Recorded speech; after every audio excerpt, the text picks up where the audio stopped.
ታዋቂው የማህበራዊ ሚዲያ ተጽዕኖ ፈጣሪ መንሱር ጀማል ጠፋ። የኢትዮጵያ ንግድ ባንክ የውጭ ሀገር መገበያያ ገንዘቦችን ወደ ሀገር ውስጥ ለመላክ የሚያስችል የዲጂታል ዋሌት አስጀመረ። በአማራ ክልል በተፈጸሙ ከ70 በላይ የድሮን ጥቃቶች ቢያንስ 669 መገደላቸው ተሰማ። ከውጭ ሶማሊያና ኳታር ወታደራዊ ትብብራቸውን ለማጠናከር ስምምነት መፈራረማቸው ተሰማ። ጤና ይስጥልን የተከበራችሁ የዛኖስ ቤተሰቦች እንደምን አረፈዳችሁ። ከዛኖስ ዕለታዊ መረጃዎችን ይዘን ቀርበናል። እንድትከታተሉን በአክብሮት እንገልጻለን። ወደ ዝርዝር ጉዳዮች እንለፍ።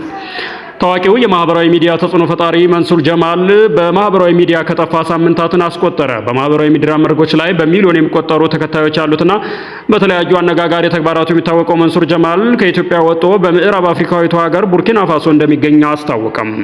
መንሱር ጀማል ከሀገር ከወጣ 2 ወራት ያስቆጠረ ቢሆንም የቆይታ ቦታው ወቅታዊ ማህበራዊ ሚዲያ ላይ ከፍተኛ መነጋገሪያ ሆኗል። መንሱር በድንገት ከሀገር መውጣት ተከትሎ የተለያዩ መላምቶች እየተሰነዘሩ ይገኛሉ። አንዳንዶቹ ለስራ ጉዳይ ነው ሲሉ፣ ሌሎች ደግሞ እየሸሸ ነው የሚሉ ያልተረጋገጡ ወሬዎች እያናፈሱ ይገኛሉ። በተለይም በቲክቶክ እና በፌስቡክ መድረኮች ላይ ተከታዮቹ የት መሄዱና ለምን መሄዱን በተመለከተ እርስ በርስ እየተከራከሩ መቆየታቸውም የሚታወስ ነው። መንሱር በአሁኑ ሰዓት በቡርኪና ፋሶ እንደሚገኝ የተረጋገጠ ሲሆን ይህች ሀገር ደግሞ አብዛኛውን ጊዜ ለኢትዮጵያ የንግድም ሆነ የቱሪስት መዳረሻ ተደርጋ የምትታወቅ በመሆኗ የጉዞ ዓላማ ይበልጥ አጠራጣሪ፣ አነጋጋሪ እንዲሆንም አድርጎታል ይላሉ።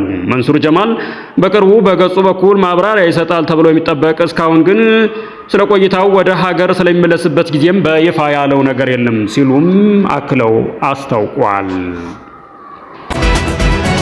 የኢትዮጵያ ንግድ ባንክ የውጭ ሀገር መገበያያ ገንዘቦችን ወደ ሀገር ውስጥ ለመላክ የሚያስችል የዲጂታል ዋሌት አስጀመረ። የኢትዮጵያ ንግድ ባንክ ስታር ዋይ ፋይናንሻል ሰርቪስ ከተባለ ሀገር በቀል ኩባንያ ጋር በመተባበር የውጭ ሀገር የመገበያያ ገንዘቦችን ወደ ሀገር ውስጥ ለመላክ የሚያስችል ሲቢ ኮኔክት የተሰኘ የዲጂታል ዋሌት መተግበሪያ አስጀመረ። ጥር 12 2018 ዓ.ም በተከናወነው ማስጀመሪያ ስነ ስርዓት ላይ የኢትዮጵያ ንግድ ባንክ ፕሬዝዳንት ተወካይ፣ የኮርፖሬት አገልግሎት ኤክስኪዩቲቭ ምክትል ፕሬዝዳንት አቶ ኤፍሬም መኩሪያ፣ አምባሳደሮችና የባንኩ ከፍተኛ የስራ ኃላፊዎች ተገኝተዋል። በዚሁም ወቅትም አቶ ኤፍሬም መኩሪያ ባስተላለፉት መልእክት ሲቢ ኮኔክት ዲጂታል ዋሌት ደንበኞች በህገወጥ የውጭ ምንዛሬ ገበያ መጠቀም ትተው ህጋዊ መንገድ እንዲከተሉ የሚያበረታታ መሆኑን ገልጸዋል። አክለውም ደንበኞች እንደ ቪዛና ማስተር ካርድ ያሉ ዓለም አቀፍ የክፍያ ካርዶች እንዲሁም ከህጋዊ ውጪ ገንዘብ አስተላላፊ ወኪሎች በመጠቀም በቀላሉ ገንዘብ መላክ የሚያስችላቸው መሆኑን ጠቁመዋል። ሲቢ ኮኔክት ዲጂታል ዋሌት ዓለም አቀፍ ደንበኞች ፍላጎት ለማርካትና የሀገሪቱን የውጭ ምንዛሬ ግኝት ለማሳደግ የሚረዳ መሆኑንም አክለው አብራርተዋል። በተጨማሪም የኢትዮጵያ ዲያስፖራ አባላት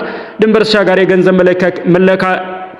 መለላኪያ ሆኖ በማገልገል በቀላሉና ያለምንም ክፍያ የውጭ ሐዋላ መላክና መቀበልን የሚያስችል መተግበሪያ መሆኑን መግለጻቸውም ከባንኩ የተገኘው መረጃ ያመለክታል።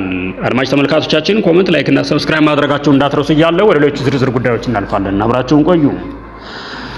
በአማራ ክልል በተፈጸሙ ከ70 በላይ የድሮን ጥቃቶች ቢያንስ 669 ሰዎች መገደላቸው ተሰማ። የፈረንሳይ ዜና አገልግሎት እንደዘገበው የኢትዮጵያ መንግስት ኃይሎች በአማራ ክልል ቁጥራቸው ከ40 የሚደርስ ራሳቸውን ወገን የሆኑ ሚሊሻዎችን በድሮን ጥቃት መግደላቸውን አንድ ነርስና አንድ የአካባቢው ባለስልጣናት ጠቅሶ የፈረንሳይ ዜና ወኪል ዘግቧል። በየጊዜው በክልሉ በሰው አልባ ድሮኖች ጥቃት እንደሚፈጸም የሚናገሩት ባለፈው ጥር 15 ቀን 2018 ዓ.ም በዋጋ ኽምራ አካባቢ በተፈጸመው ጥቃት የመንግስት ደጋፊዎች የሚገኙበትን ካምፕ መጥቷል ሲሉም ማንነታቸው እንዲገለጽ ፈለጉ የአካባቢው ባለስልጣናት ለፈረንሳይ ዜና አገልግሎት በስልክ ተናግረዋል። ጥቃቱ ከመፈጸሙ በፊት ምንም እንኳን ድሮኑ በካምፑ ላይ ቢያንዣበብም ጦሩ በማግስቱ የተፈጸመው ጥቃት ስህተት መሆኑን ለአካባቢው ባለስልጣናት እንደገለጸም ስማቸው እንዳይጠቀስ የጠየቁ ኃላፊ ጨምረው ገልጸዋል። ባለስልጣኑ 36 ሰዎች ወዲያውኑ መገደላቸው እንዲሁም 2 ተጨማሪ ሰዎች ሆስፒታሎች መሞታቸውም ተናግረዋል።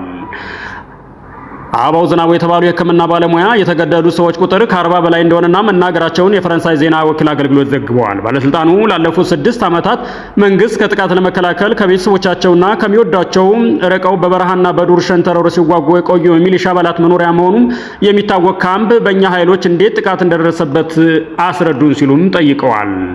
አንድ የጦሩ ቃል አቀባይ ስለደረሰው ጥቃት ምንም መረጃ እንዳልደረሳቸውና ለፈረንሳይ ዜና አገልግሎት ተናግረዋል። በአማራ ክልል የመንግስት የጸጥታ አስከባሪዎችና የፋኖ ታጣቂዎች ከሚያዝያ 2015 ዓመተ ምህረት አንስቶ ውጊያ ሲደረግ መቆየቱን ይታወሳል። በዓለም ዙሪያ የሚካሄዱ ግጭቶችን የሚያዘግበው አክሌድ የተሰኘ ገለልተኛ ተቋም ከጎርጎሮሳውያኑ 2023 ዓመተ ምህረት አንስቶ በአማራ ክልል በተፈጸሙ ከ70 በላይ ድሮኖች ቢያንስ 669 ሰዎች መገደላቸውን አስታውቋል። አድማጭ ተመልካቾቻችን ኮሜንት፣ ላይክ እና ሰብስክራይብ ማድረጋችሁን እንዳትረሱ እያልን ወደሚቀጥለው ዝርዝር ጉዳይ እናልፋለን። አብራችሁን ቆዩ። ሶማሊያና ኳታር ወታደራዊ ትብብራቸውን ለማጠናከር ስምምነት መፈራረታቸው ተሰማ። ስምምነቱ በሁለቱ ሀገራት መካከል ያለውን ወታደራዊ ጥምረት ለማጠናከር የጸጥታ ትብብር ለማስፋፋት ያቀደ እንደሆነም ተዘግቧል። ስምምነቱ የሶማሊያው መከላከያ ሚኒስትር አህመድ ማሊንና የኳታሮቻቸው ሳውዲ ቢን አብድርህማን ሐሰን አልታኒ እንደተፈራረሙት የሶማሊያ መንግስት ዜና ወኪል ዘግቧል። ሚኒስትሮቹ ዶሃ እየተካሄደ በሚገኘው ዓለም አቀፍ የማየት አይን ወታደራዊ ኤግዚቢሽን ላይ ስምምነቱ እንደተፈራረሙ ተነግሯል።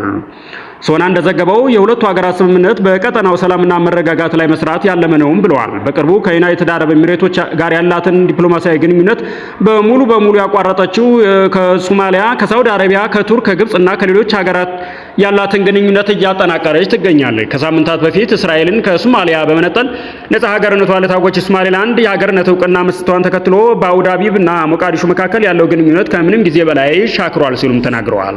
ተንታኞች እንደሚሉት የሶማሊያ መንግስት የሶማሌላንድ ነጻነት ከሚደግፉ ሀገራት መካከል አንዷ ናት ሲሉም የተባበሩት አረብ ኤሚሬቶችን አስተባብላለች። አድማጭ ተመልካቾቻችን ስለተከታተላችሁ እናመሰግናለን። በእኛ በኩል ጤና ይስጥልን። ኮሜንት፣ ላይክ እና ሰብስክራይብ ማድረጋችሁን እንዳትረሱ እያልን ሰላም ዋሉ።